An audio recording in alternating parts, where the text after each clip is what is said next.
तो प्यारे बच्चों, कैसे हो सब बच्चों। ये फ्रिक्शन का लेक्चर नंबर 3 है। पिछले लेक्चर में हम लोगों ने पढ़ा था कि फ्रिक्शन किसे कहते हैं। उसके बाद टाइप्स ऑफ फ्रिक्शन में हम लोगों ने देखा था कि एक्सटर्नल फ्रिक्शन होता है, इंटरनल फ्रिक्शन होता है। एक्सटर्नल फ्रिक्शन में हम लोगों ने static friction, limiting friction, kinetic friction पढ़ा था। फिर उसके बाद हम लोगों ने देखा था angle of friction, angle of repose. आज के इस क्लास में हम लोग शुरुआत करते हैं acceleration of a body on a rough inclined plane. अगर एक ब्लॉक को एक इंक्लाइंड प्लेन में रख दिया जाए तो उसमें जो एक्सेलरेशन प्रोड्यूस होगा वो एक्सेलरेशन कैसे होगा। तो सबसे पहला सवाल है कि एक्सेलरेशन कब आएगा यहाँ पर। तो उसे समझो कि अगर हम लोग मान लेते हैं कि ये एंगल थीटा, ये जो एंगल थीटा दिख रहा है, ये अगर एंगल ऑफ रिपोज से बड़ा हुआ, greater than angle of repose. Angle of repose क्या है? एंगल ऑफ रिपोज वो एंगल होता है इंक्लाइंड प्लेन का जिसपे बॉडी जस्ट स्लाइड करना शुरू करता है। तो हम लोगों ने अभी इस ब्लॉक को जिस इंक्लाइंड प्लेन में रखा है वो एंगल ऑफ रिपोज से बड़ा है, मतलब बॉडी खुद ब खुद नीचे तो आएगा ही और साथ ही साथ कुछ एक्सेलरेशन भी प्रोड्यूस करेगा। तो मान लेते हैं कि वो एक्सेलरेशन इसमें जो प्रोड्यूस हो रहा है वो ए है। अब अगर एक्सेलरेशन है इसका मतलब नेट फोर्स भी है, किस डायरेक्शन में? नीचे की तरफ। तो एफ नेट, अब ये एफ नेट फोर्स का जो वैल्यू होगा वो क्या होगा? वो होगा m g sine theta minus friction force. ठीक। और एफ को हम लोग ये भी लिख सकते हैं और उसके साथ साथ पहले ये कर लेते हैं कि आर और एम जी कॉस थीटा का वैल्यू भी बराबर होगा, तो R equal to m g cos theta. अब एफ नेट का value, F net equal to m g sine theta minus F को लिख सकते हैं हम लोग म्यू आर, और F net equal to m g sine theta minus mu, और आर का वैल्यू हम लोगों के पास है एम जी कॉस थीटा। अब यहाँ से अगर हम लोग m को कॉमन लेते हैं और एफ नेट को हम लोग लिख देते हैं mass into acceleration equal to m common निकाल लेते हैं g साइन थीटा, या ऐसा करते हैं g को भी कॉमन निकाल लेते हैं m g sine theta minus mu cos theta.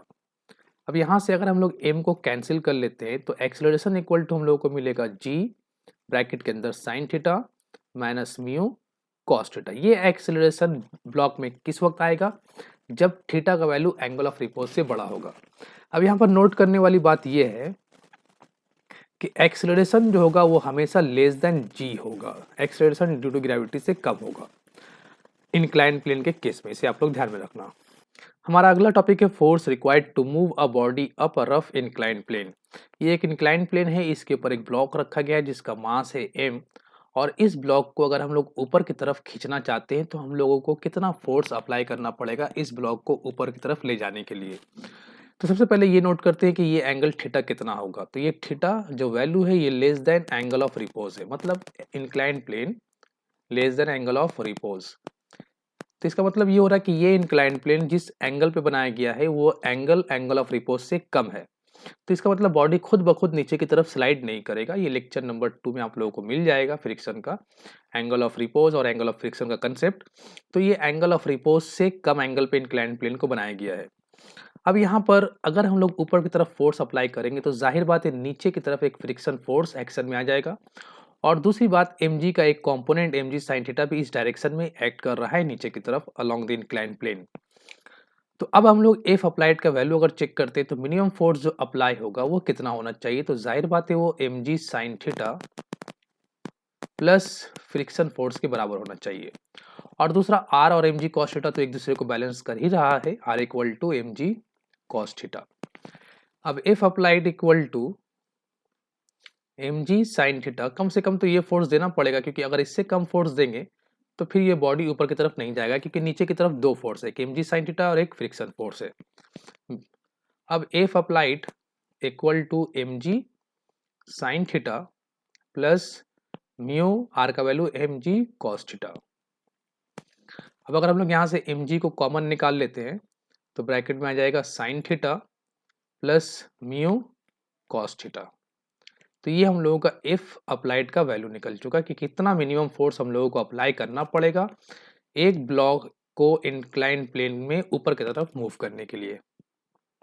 अब हम बात करने जा रहे हैं कि force required to move a body down a rough inclined plane, के एक ब्लॉक m मास का उसे अगर हम लोग इंक्लाइंड प्लेन के डॉन पुश करना चाहते हैं, खींचना चाहते हैं, तो हम लोगों को फोर्स कितना अप्लाई करना पड़ेगा। तो ये इंक्लाइंड प्लेन में जो एंगल थीटा है, सबसे पहले इसके बारे में बात कर लेते हैं कि थीटा जो है वो less than angle of repose है।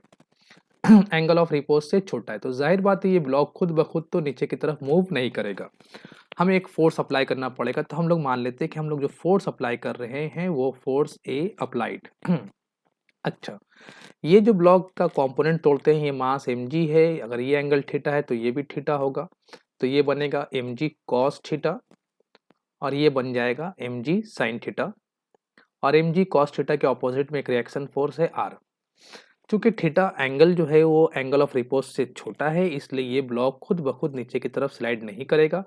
हम लोगों ने इसे नीचे की तरफ लाने के लिए एक फोर्स अप्लाई किया, फोर्स अप्लाइड एफ, जिसका नतीजा क्या होगा कि इसके ऑपोजिट में यहाँ पर ब्लॉक और सरफेस के बीच में एक फ्रिक्शन फोर्स क्रिएट होगा, इसे नाम दे देते हैं एफ का। अब अगर ये नीचे की तरफ जा रहा है तो मिनिमम फोर्स जो अप्लाई करना पड़ेगा वो कितना होगा, तो जाहिर बात है एफ अप्लाइड का वैल्यू जो होना चाहिए वो बराबर होना चाहिए F minus m g sine theta के, या यूं कह सकते हैं कि F applied plus m g sine theta बराबर होगा फ्रिक्शन फोर्स का। मिनिमम फोर्स इतना अप्लाई करना पड़ेगा हमको।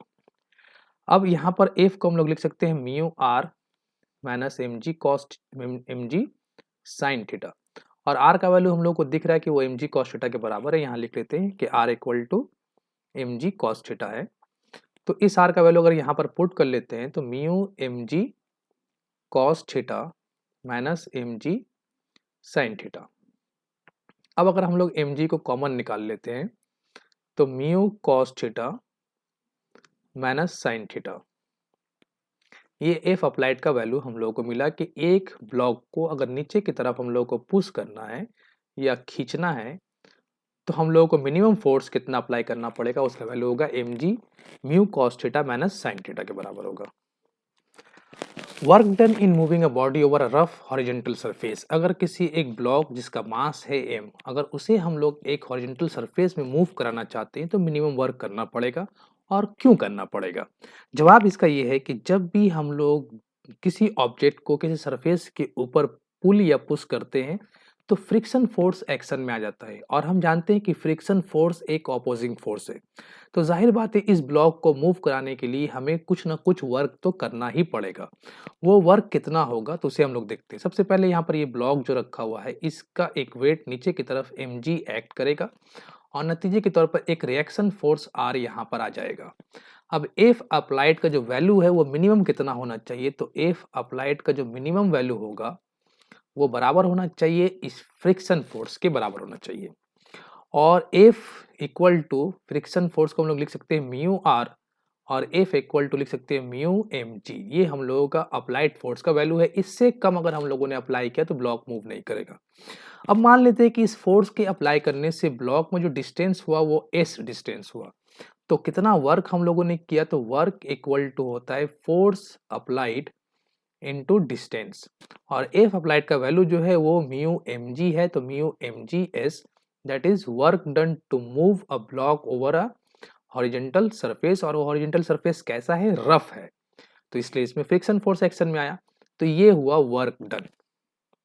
Work done in moving a body over a rough incline plane, अगर एक ब्लॉक को जिसका मास है m एक रफ इंक्लाइन प्लेन में ऊपर की तरफ अगर हम लोग लेकर जाना चाहते हैं तो क्या हमें कुछ काम करना पड़ेगा, तो जवाब है हाँ करना पड़ेगा। क्यों करना पड़ेगा? क्योंकि एक फ्रिक्शन फोर्स एक्शन में आ जाता है। किसी भी सरफेस में अगर रिलेटिव मोशन होता है दो बॉडी के बीच में तो फ्रिक्शन फोर्स एक्शन में आता है और वो हमेशा मोशन को अपोज करता है।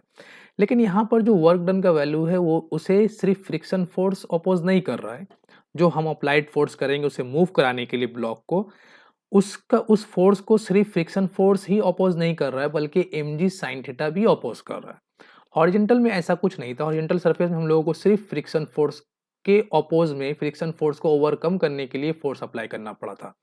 लेकिन इंक्लाइंड प्लेन के केस में हमें ये देखने को मिल रहा है कि हमें फ्रिक्शन फोर्स के बराबर भी वैल्यू अप्लाई करना पड़ेगा और उसके साथ साथ एक्स्ट्रा फोर्स भी देना पड़ेगा जो mg sin थीटा को भी ओवरकम कर दे। मतलब इन दोनों का जो सम होगा, इन दोनों के फोर्स का जो वैल्यू का जो सम आएगा, जो वैल्यू का सम का वैल्यू आएगा उसके बराबर मिनिमम फोर्स हमको देना पड़ेगा। तो एफ अप्लाइड फोर्स जो होगा वो क्या होना चाहिए, वो होना चाहिए mg sin theta plus friction force. अगर इतना फोर्स हम दे दें तो ये ब्लॉक ऊपर की तरफ मूव कर सकता है। अच्छा, और यहाँ पर r का वैल्यू किसके बराबर है, mg cos थीटा। अब यहाँ पर एफ का जो वैल्यू आएगा वो mg साइन थीटा, और फ्रिक्शन फोर्स को हम लोग लिख सकते हैं म्यू आर, और आर को हम लोग लिख सकते हैं mg कॉस थीटा। तो mg sine theta plus mu mg cos theta. अब यहाँ से अगर हम लोग mg को कॉमन निकाल लेते हैं तो हम लोग को मिलेगा sign theta plus mu mg cos theta. ये एफ अप्लाइड का वैल्यू हुआ। अब अगर बात करते हैं वर्क डन के बारे में, तो वर्क डन मान लेते हैं कि ब्लॉक जो है मूव किया एस डिस्टेंस, यहाँ से यहाँ तक एस डिस्टेंस, तो work equal to the force applied into distance, और फोर्स अप्लाइड का वैल्यू है mg sine theta plus mu, mg तो कॉमन निकाल लेते ना, mu cos theta into S. तो ये हम लोग को वर्क करना पड़ेगा इंक्लाइंड प्लेन में किसी भी ऑब्जेक्ट को ऊपर की तरफ ले जाने में। तो बच्चों ये फ्रिक्शन का टॉपिक लगभग 3 लेक्चर में हम लोगों ने कंप्लीट किया है। तो हालांकि अगर इसे एक वीडियो में ही कंप्लीट कर सकते थे, लेकिन खैर आप लोग इसे ध्यान से पढ़ना। अगले क्लास में हम लोग बात करेंगे सेंटीपिटल फोर्स के बारे में।